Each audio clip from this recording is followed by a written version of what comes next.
আজকে যে বিষয়টা নিয়ে কথা বলছিলাম, আজকে হচ্ছে আমার মুরগি বয়স 24 দিন। আর এই দেখছো মুরগি বডি ওয়েট আছে 1300 হবে, 13 থেকে মানে 1300 প্লাস হবে। তো 1300 ধরো, মানে আজকে বডি ওয়েট 1300 হবে। আজকে মুরগির বয়স হচ্ছে 24 দিন। আর মুরগির কন্ডিশন ভালো আছে। এটা হচ্ছে মুরগা বোর্ডিং। তো দুই একটা মুরগি উড়ে উড়ে চলে আসছে। যেটা হচ্ছে মেন মুরগির বোর্ডিংটা, এটা হচ্ছে মুরগির বোর্ডিংটা। মুরগিগুলো একটু ওজনে কম হবে, সবসময় মুরগি 100 গ্রাম ওজন কম হবেই। তো এই দেখছি মুরগি। আর ফ্যানের ব্যবস্থা করা হয়েছে, ফ্যান লাগবে না এখন। অবশ্য ফ্যান মানে আস্তে আস্তে করে ফ্যান দেওয়ার স্টার্ট করছি আমি, কারণ নাইলে মুরগিগুলো একদম ঝাপাঝাপি চিল্লাচিল্লি শুরু করে দেয়। এই জন্য আমি ফ্যানগুলো স্টার্ট করতেছি আস্তে আস্তে। এখন টাইম হচ্ছে 10টা 15। আর এই দেখছো 30 ডিগ্রি তাপমাত্রা রুমের। তো দেখছো আজকে তাপমাত্রা। আর মুরগি এখন বেলা বাজে 10টা, তাতে এই তাপমাত্রা আছে। তো বাকি দুপুর হতে হতে কীরকম তাপমাত্রা হবে একবার বুঝতেই পারছো। মানে কী বলবো, মুরগি একদম হাঁপায় গেছে। মুরগি একদম মানে গোটো মোটো ছোটরায় পুরো একদম হা করে শ্বাস নিচ্ছে। সেটা হচ্ছে ফ্যান দিতে হবে। আর ফ্যানটা দিতে গেলেই মুরগিগুলো ঝাঁপায় উঠতেছে, কারণ এই মুরগিটা ঠান্ডার মুরগি ছিল, তো তখন ঠান্ডা ছিল। তো এই যে দেখছো এক পিস মারা গেছে। তো মুরগি মারা গেলে কখনো বোর্ডিংয়ের ভিতরে রাখবে না। মরা মুরগিটাকে যতটুকু পারবে বাইরে ফেলে দিবে বা বাইরে রাখবে, কারণ লাঞ্চ পড়বে যে যখন আসবে ওনাকে দেখাইতে হবে। তার জন্য তোমরা মরা 2 দিনের বেশি মরা রাখো না, তার থেকে একটা ইনফেকশন হয়ে যায়। তো আমি এই যে দেখছো মরাটা বাইরে ফেলে দিলাম, কারণ আমার বাইরে চতুর্পাশে বাউন্ডারি দেওয়া আছে, কোনো দিক থেকে কুকুর শিয়াল আসতে পারবে না। তারপরে এই দেখছো আমি একটা মুরগিকে ধরলাম।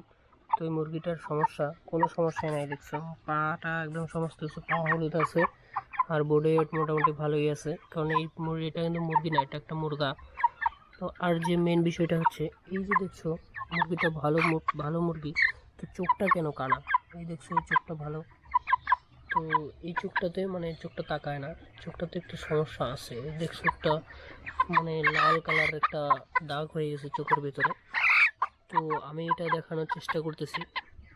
তো এই যে দেখছো চোখটা লাল হয়ে গেছে, তো এই চোখটা ফুলে গেছে, এইটা কিন্তু একটা রোগ। ঠিক আছে, এই প্রবলেমটা যদি হয় মোটামুটি এই 25-26 দিন এই বয়স থেকে মানে এই রোগটা দেখা দেয়। তো এই রোগটার জন্য কি খাওয়াবে? আর মুরগির দেখো বডি ওয়েট সুন্দর আছে একদম, মুরগি খুব সুন্দর মুরগি আছে। কিন্তু এই দেখো মুরগিটা এখন পিছন থেকে বাড়তেছে, কারণ এই সময়টাতেই মুরগিটা বাড়বে।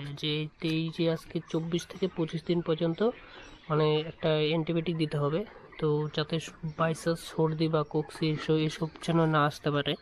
তো আমি এখন একটা মুরগিকে ওজন করব, দেখব ওজন কত আছে। তো আমি কাটা নিয়ে আসছি, তো আমি একটা মুরগিকে ওজন করব। এই যে দেখছো সব থেকে মানে ছোট কোনটা মনে হচ্ছে, একটা ছোট দেখে মুরগি ওজন করব। এই যে এই মুরগিটা, এটা কিন্তু সব থেকে ছোট আছে। তো আমি এই মুরগিটাকে ওজন করব, দেখবি ওজন কত আছে। তো একটা ব্যাগ নিলাম, ব্যাগে ভরে নিলাম। আর এই যে দেখছো কাটা, তো কাটাটা 0 হয়ে গেল। এই যে একটা মুরগি আছে, একটা মুরগি 1 কিলো 205 গ্রাম। তো একটা মুরগি ওজন হচ্ছে 1 কিলো 205 গ্রাম। এটা হচ্ছে মুরগি। এই যে দেখছো সব থেকে ছোট মুরগিটা। আর এর থেকে বড়ও আছে, এর থেকে বড় এই দেখো, এটা কিন্তু এর থেকে অনেক বড় আছে। তো এটা মুরগা, এটা অনেক বড় আছে। তো আমি সব থেকে ছোটটা ওজন করলাম। তো এখন একটা আমি মুরগা ওজন করব, দেখবো একটা মুরগার কত ওজন হয়। দেখছো একটা মুরগা নিয়ে আসছে, তো এই মুরগাটাকে এখন ব্যাগে ভরবো, দেখবো মুরগাটার ওজন কত হয়।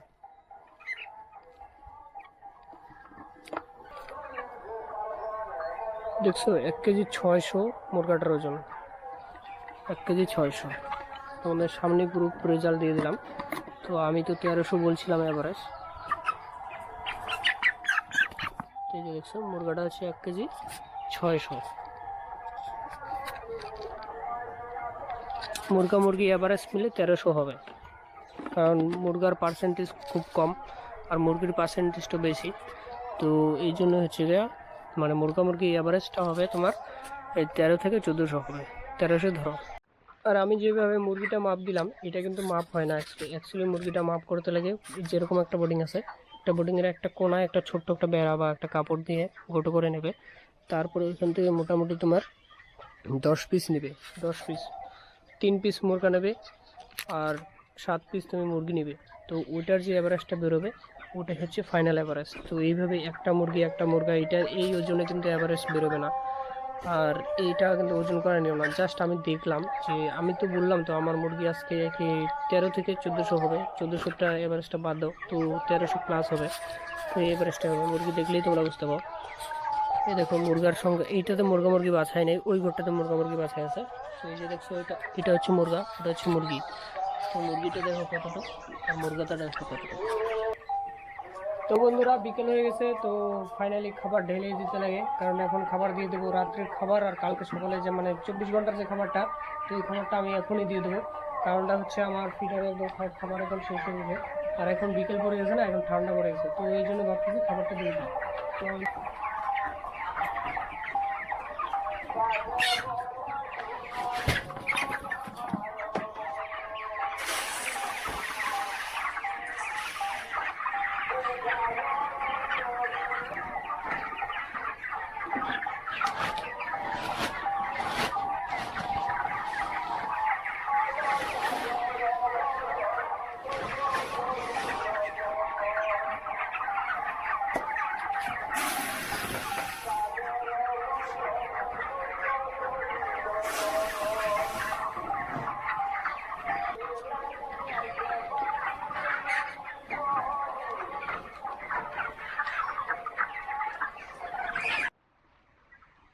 বম ফাটাচ্ছ তুমি?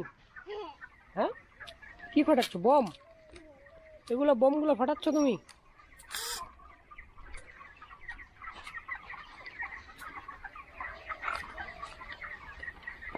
চেতন, এদিকে আসো। তোমার এখানে গন্ধ করে না?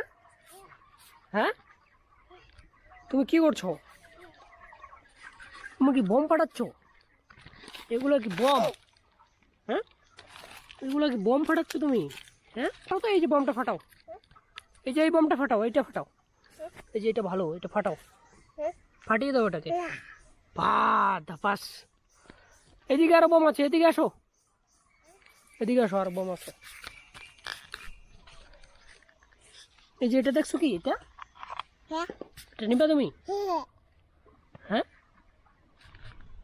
এটা নিবা নাকি? হ্যাঁ, 1 2 3